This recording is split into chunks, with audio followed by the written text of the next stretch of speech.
Hello, Tara here. The bridge to Belle Island. We're on chapter 18. Officer Riley showed up in the previous chapter and tried to take Isabel off the island, which did not go so well. But Benjamin got him off the island and kind of convinced him to go away and get a warrant, basically. And there's a fire flaming between Carlotta and Captain Curtis for sure. Alright, chapter 18. After luncheon that day, Mr. Hardy set down his table napkin and asked, "Shall we search the wine cellar since Riley did not?" Benjamin frowned. He glanced at their hostess and then replied, "Sir, Miss Wilder has been through a great deal already today. Perhaps we ought to wait till tomorrow or for Officer Riley's return." "And give the ladies time to destroy the evidence?" "They've had sufficient time already if they'd intended to do so." Miss Wilder rose. "Thank you, Mr. Booker, but I have nothing to hide." Rose made to follow her, but Adair kept hold of her hand. "You need not go, my love." Rose turned questioning eyes to her aunt. "You may stay here as far as I am concerned," Miss Wilder said, "unless the lawyers insist on your presence." Hardy replied, "I don't mind. It is the cellar we are interested in at present." He turned to Benjamin. "Do you still have the key?" Ben hesitated. After Miss Wilder had thrown the key at him, he'd left it on the side table in his room. As far as he knew, it was still there. "Just give me a moment to fetch it." When Benjamin returned with the key, Miss Wilder led the way below stairs. They stopped in the kitchen long enough to light a few lanterns, and then walked across the passage to the cellar. Benjamin unlocked the door and pushed it open with a whining creak. Lanterns held high, they carefully made their way down the narrow stairs, the musty smell of dust and sour oak barrels rising up to greet them. Benjamin swung his light in an arc, surveying the dank space with its shadowy corners. He saw large barrels lying on their sides, rows of cobwebbed shelves with ceramic labels, and bins marked by plaques painted with terms like Lafitte 1805. At center stood a table made from a wide board nailed to a standing barrel. Benjamin lowered his lantern near this work table, inspecting the surface. Was that a dusting of gray powder there? Arsenic could be gray or white in powdered form. Miss Wilder gestured to one of the bins. "Here are the others I bottled the same day." Benjamin held one to the light. "No obvious sediment." Mr. Hardy directed his lantern toward a set of shelves and a tall cabinet. "I'll search these shelves," he said to Benjamin. "You have a look in that cabinet." Mr. Hardy turned and began sending shafts of light along each shelf. With an inward sigh, Benjamin opened the cabinet doors and looked within, lowering himself to his haunches to search its lowest shelves. Tools, containers, bottles. At the back of the bottom shelf, something caught his eye. A label printed with a skull and crossbones. Stomach sinking, he reached for it and pulled out a container of rat poison. He was tempted to shove it back in and pretend he'd never seen it. Too late. Hardy joined him at the cabinet. "What did you find?" Benjamin held it up to the light. Miss Wilder stared at it in disbelief. "I did not know that was in there. Though I suppose we may have had problems with rodents down here in the past. Certainly a likely place for them." Hardy peered closer. "This container looks rather new." "Well, I didn't put it there," Isabel insisted. "I have never used this stuff. Abel would do that, or Jacob perhaps, but not I." Alarm bells rang in his head. "It doesn't prove anything," Benjamin said.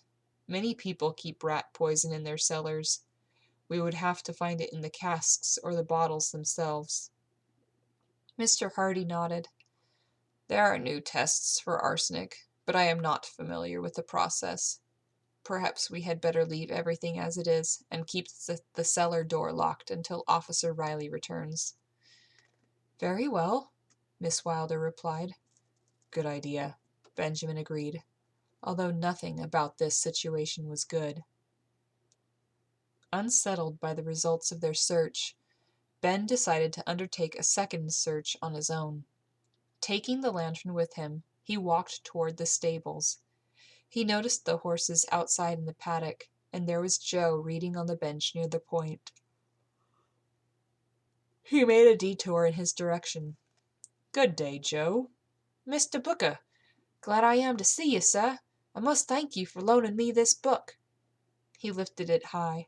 I'm at the part where Gulliver finds himself on a giant on an island of little people. He puts out a fire in a tiny village by, well, making water. I laughed so hard I snorted. Benjamin grinned. Thought you might like that. What boy wouldn't? It's almost better than fishing. Joe's smile softened, and he tipped his head thoughtfully to one side. But some of the story seems to be making sport of people, I think. Like people fighting and taking sides over which end of an egg to crack. That sort of thing. Yes, there is a great deal of satire in it, political and otherwise. Joe shrugged. I don't understand all of it, but I am enjoying it immensely. Glad to hear it. And I am enjoying the book you recommended as well. Have you reached the end yet? Not quite. Just wait. That dandy has a surprise up his sleeve, you'll see. Is that where he hid his pistol? Joe chuckled. You'll have to read and find out.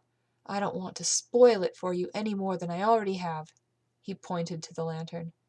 What's that for? Oh, I am, looking for something in the stables. Joe rose. I'd help you, but I have to get back to work. That's all right. Ben said goodbye and continued into the stables. Reaching the rear stall, he hung the lantern on a hook to illuminate the tarpaulin-covered heap. Benjamin pulled up one corner, and an eruption of dust mushroomed into the air. He waved a hand before his face and coughed to clear his throat. Rethinking his strategy, he opened the stable door to allow the dust to settle, then slowly and gingerly pulled the cover away. When he saw what lay beneath, his heart constricted. It was the twisted body of a traveling chariot, wood, leather, springs, its wheels long gone, crouching in this dark corner as though in shame. How it must have grieved Isabel to see it, to imagine her parents trapped inside, killed on impact. No wonder she'd had it covered up and stored out of sight. Seeing it felt like visiting a solemn site, a graveyard or family tomb, although he knew Mr. and Mrs. Wilder were actually buried in the churchyard across the river. He remembered what Isabel said when they'd discussed the missing will. I thought he would have had it with him, in the coach. Their valises were returned to us, and we found no such papers inside. Had she searched the ruined chariot herself? More likely a servant had done so, and who knew how thoroughly. Ben tried to open the carriage door, found it stuck, but pulled hard until it gave way. Inside, the once fine upholstery was moldering over seat backs broken and sagging. The velvet curtains were moth-eaten and shredded over cracked windows, but he saw nothing of interest. A low voice broke the silence. Who's there? With a start, Ben turned and saw a dark figure haloed in blinding sunshine from the open door, like an avenging angel. What are you doing? The disapproving figure came closer, stepping into the lantern light. Ben saw it was the groundsman, Abel Curtis, armed with a shotgun aimed at his chest. Ben slowly raised his hands. It is only me, Benjamin Booker, Miss Wilder's lawyer. I know who you are. What is your business here? Why are you disturbing things better left alone? Ben's hands began to tremble. Sorry. Miss Wilder has asked me to find a missing document of her father's. She thought he might have had it with him in the coach the day they met their unfortunate end." For a moment the older man stared at him, steely-eyed and unyielding. "A little help here, Lord?" Then Abel slowly lowered the barrel. "She asked me to go through everything after the accident, and I did. Not one to shirk, am I? Brought in all the belongings worth saving." "And did you see any papers?" "Not that I recall, but anything I found I gave to the mistress." "Of course you did. Well, thank you." Abel turned to go, jerking a thumb toward the chariot. "You will cover that back up on your way out?" "I will indeed," Ben assured him. With a sigh of relief, he spread the tarpaulins back over the wreckage and returned to the house.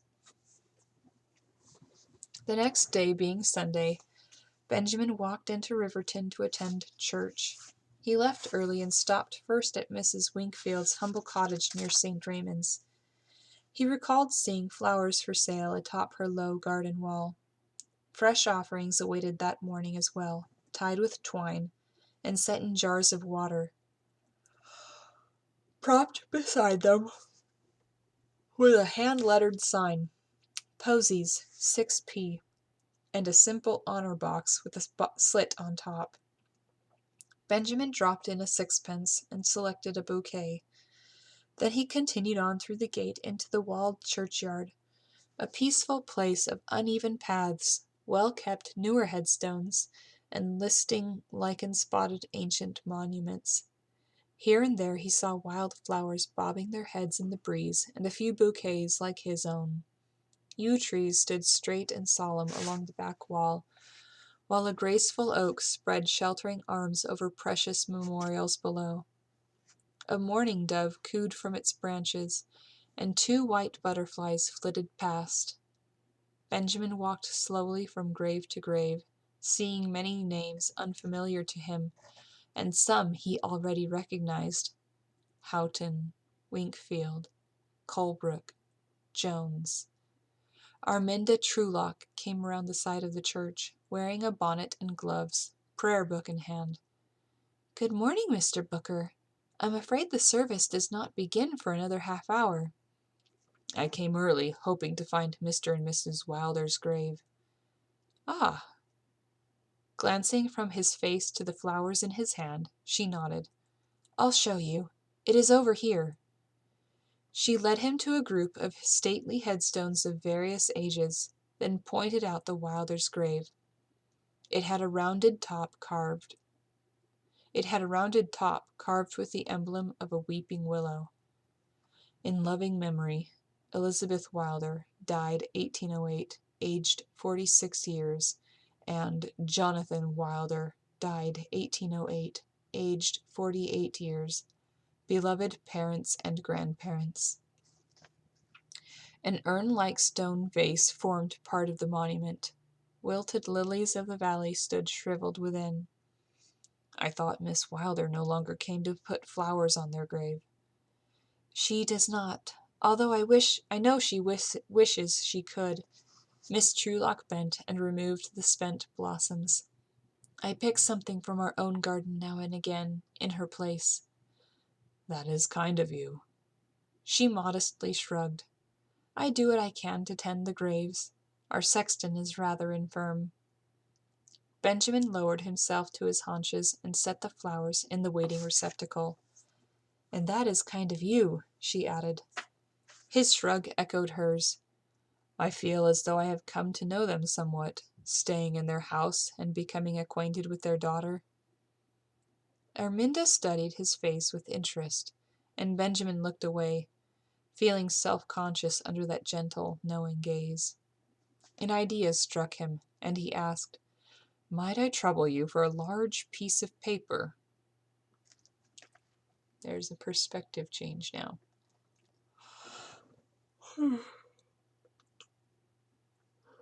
On Sunday morning, Isabel spent time in the family chapel reading from a book of Edward Cooper's sermons. Then, after donning bonnet and pelisse, she climbed the stairs to the roof. She slowly walked along the low railing. From that height she could see much of the island. To the north, the roofs of the weaving shed and tenant cottages peeking out from the trees. To the east, behind the manor, the garden and boathouse. And to the south, the stables, paddock, and tail of the island. Picking up the field glasses she kept up there, her father's, Isabel looked west toward Riverton, noticing a sailing barge moored at the village pier, and then focused on the farms in the distance. She often came up here to gaze at the world beyond her reach, to expand her horizons at least visually, especially when she was feeling lonely. Her sense of isolation was sharpest on holy days and Sundays. Isabel stood watching families on their way to church, men in Sunday best, ladies in their finest frocks and bonnets, holding their young ones by the hands or slicking down unruly hair. Two friends waved to one another, and Isabel thought of Arminda, imagining her fingers poised above the keys, ready to play the opening psalm. In her mind's eye she saw them all sitting down in their pews, singing together, repeating the prayers and sharing communion. It reminded her, as always, of the old days when her parents and siblings were still alive, of her family walking over the bridge to attend church, their loyal retainers and tenants following behind, all of them talking and worshipping together, and relishing one another's company. She thought of Mr. Booker. Would someone direct him to the Wilders' pew, or had it long ago been relegated to another family? Her niece had stopped attending St. Raymond's when she had. But at least Rose was home now, she reminded herself, although not for long. And not for her wedding. Isabel groaned. How she wished she might rip this fear from her body and throw it over the rail. She had missed too much as its prisoner. With a sigh, she set down the glasses and went downstairs to take Ollie for a walk. Retrieving the puppy, the two started up the shore path together. Isabel's gaze was drawn to the large weeping willows along the way, their branches bowing low, as though burdened under the weight of grief. No wonder the trees were used as a symbol of mourning. In fact, she had chosen that emblem to be carved on her parents' headstone. Isabel closed her eyes, trying to remember what it looked like. She would like to see it again, but doubted she ever would. Turning inland, they crossed the island, Ollie eagerly sniffing as they went. At the stream, he ran off happily on the scent of something. Hopefully he would not harass the sheep, or Abel would not be pleased. Isabel stood atop the small stone bridge, gazing over the lagoon and at the statue of her great-grandmother feeding swans. Around her, the island was quiet, save for bird chatter. The weavers were off enjoying their Sabbath rest. For a few moments, Isabel tipped her face up to the sun, enjoying its warmth and the peace of being alone in a lonely place. Or was she? A footstep scuffed a stone nearby. Opening her eyes, she saw a man in a frock coat and beaver hat walking along the stream from the direction of the boathouse. As he neared, she recognized the broad-chested man as Enos Redknapp. A jolt of dread seized her. The last time she'd seen him, he'd visited the island with Uncle Percy, who had introduced him as one of the king's watermen, a professional sculler, man of business, and boat builder.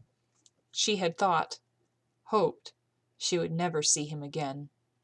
Reaching the footbridge, the man doffed his hat and bowed, sunlight flashing on his red hair. "Miss Wilder, pleasure to see you again, ma'am." Enos Redknapp was in his mid-30s. He dressed like a gentleman, but his massive shoulders and thighs were at odds with his professional appearance. She'd thought he had a certain masculine appeal when she'd first met him, but after Carlotta's warnings he seemed far less attractive. In fact, he put her in mind of a devious, red-haired pirate. "Mr. Redknapp, I am surprised to see you." Isabel sent a nervous glance behind her. "No reason you should be." He followed the direction of her gaze. "Are you all alone out here?" "No, she swallowed. My watchdog is with me." He chuckled. "You mean that little scamp of a pup? Saw him down at the boathouse. Licked me hand." His accent identified him as an East Londoner. Isabel lifted her chin, feigning confidence she did not feel. "What brings you here?" "I have yet to receive me answer. At least, not the answer I wanted." He grinned as he said it, but his eyes remained cold. "Then perhaps you have not yet heard," she said. "My uncle has died." "Yes, I know." He picked a stray hair from his sleeve. "Killed. Poisoned." Isabel looked at him sharply. Had this man done it? She clasped her hands. "Even so, I have not changed my mind about leasing any land.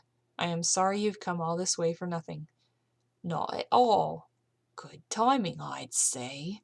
Now we can negotiate, just the two of us. We shall no doubt deal very well together." Innuendo sweetened his voice, sending a repulsive shiver down her neck. He looked around and added, "I still say Belle Island is an ideal place for me enterprise, though that statue may have to go." Isabel felt annoyance rise. "But as I said, the island is not for sale or let." "Now, Miss Wilder, do be reasonable. Everything is for sale, if the price is high enough." "Not in this case, Mr. Redknapp. I need all the acres we can spare to grow basket willows." "A resourceful female. I applaud you, truly I do." He flashed a broad smile at her, forming dimples in his chiseled cheeks. His teeth, however, were dingy and chipped, spoiling his well-groomed appearance. His appreciative gaze made her uneasy. Oh, where was Mr. Booker when she needed him? Redknapp gestured toward the manor. "Will you not invite me in, so we can discuss this proper like?" It was the last thing Isabel wanted to do, but she also didn't want the man to think that she was a defenseless female alone on the island. Remembering Carlotta's fear of Mr. Redknapp, she hoped her companion would remain out of sight. This was the man, after all, whose threats had spurred Lottie to leave London nearly 7 years ago. "This way." She strode up the path, and he followed, the back of her neck prickling all the while. Nearing the house a few moments later, she glimpsed a face in the window. With a flick of a curtain, Carlotta disappeared. Relieved, Isabel said, "I can offer you some refreshment before you return to London, if you'd like." "Thank you, but I have no plans to return just yet." "Oh, well." Not knowing what else to say, she led the man inside. Crossing the hall, she heard low male voices in the morning room. Relief flooded her. Inside, she found Hardy and Adair reading newspapers. Hardy rose when she entered. Mr. Hardy and Mr. Adair, may I introduce Mr. Redknapp from London." Redknapp's gaze flickered over Christopher, then quickly returned to the older lawyer. "Oh, I know who Mr. Hardy is. Course I do." "And how is that?" Hardy eyed the man coolly. "I have never met you, I don't believe." "Percy mentioned you several times." Isabel explained. "Mr. Redknapp came here with my uncle a few weeks ago, with the aim of letting part of the island. I turned down the scheme, but apparently Uncle Percy did not convey that to him before he died." Mr. Hardy nodded. "How unfortunate." Isabel turned back to their unwanted guest. "Mr. Hardy is the successor trustee now that Percival is gone, but I am sure he will support my decision." Mr. Hardy's gaze rested on her face, and Isabel saw understanding kindle in his eyes. "Yes, a pity you have come all this way for nothing, Mr. Redknapp. I wish you a safe and speedy journey back to town." Enos gave them another lazy smile. "Oh, I'm in no hurry to go back. The last stage... Oh, The last stage leaves Maidenhead in 2 hours, Hardy added helpfully. Redknapp shook his head. I came by water with me men. 'At way we can come and go as we please. His reptilian eyes darted back to Isabel. I urge you, miss, to reconsider. You help me protect my interests, I'll help you protect yours. Isabel frowned. How so? We were keeping track of Pussy Norris, see? Making sure he didn't try to walk out on his obligations. Watching his house as we were. We saw many interesting comings and goings. At this, Christopher Adair's head snapped up, and he stared at the man, newspaper forgotten.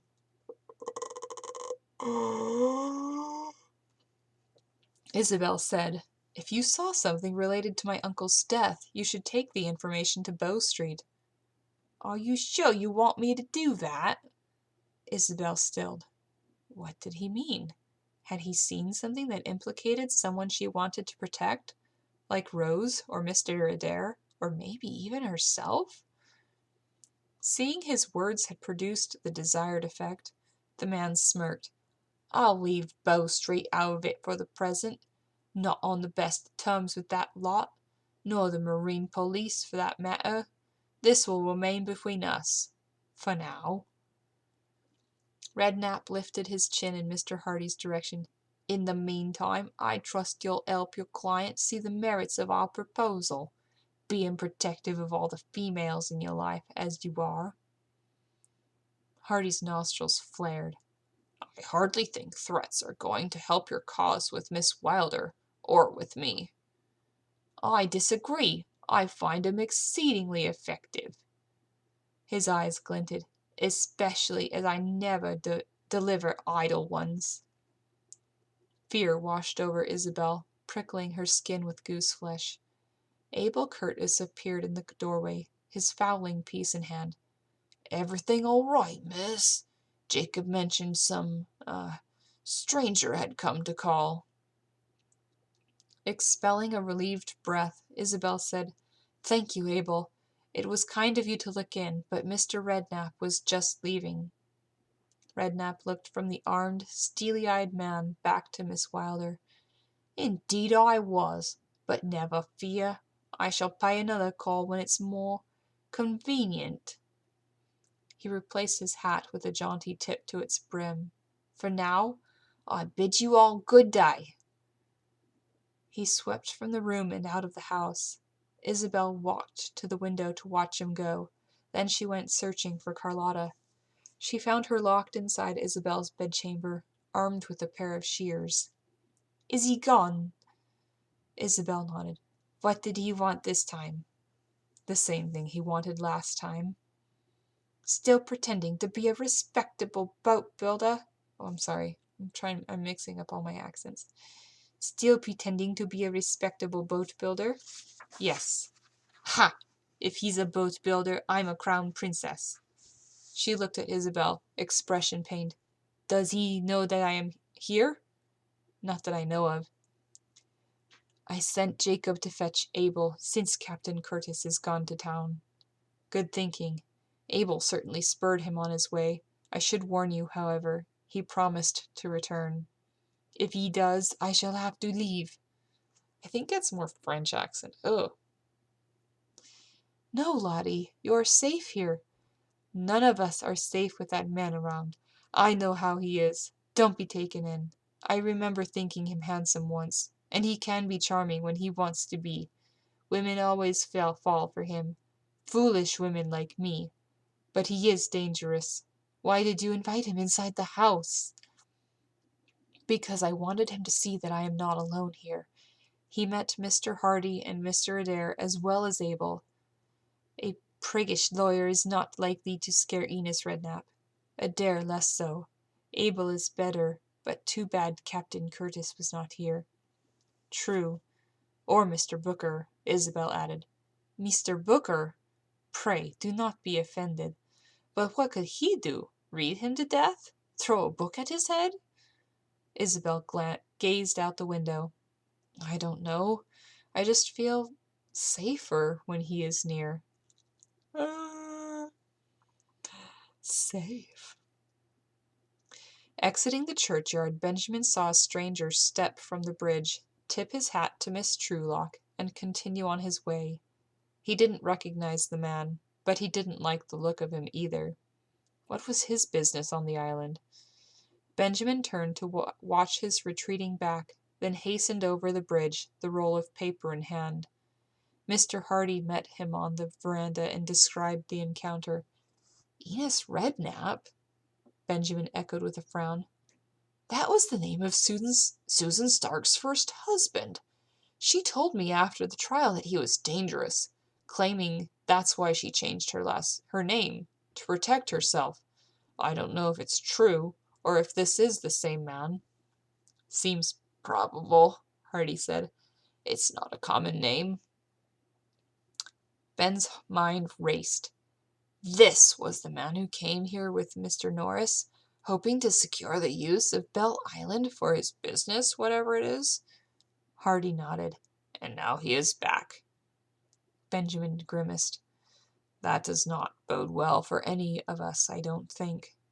Hardy considered, then drew himself up. Well, I wouldn't lose sleep over it. He came back here expecting to find Miss Wilder alone and unprotected. Instead, he found me here, not to mention an armed Abel Curtis, and beat a hasty retreat.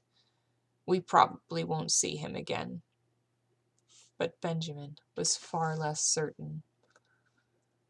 There were some little clues hidden in that chapter.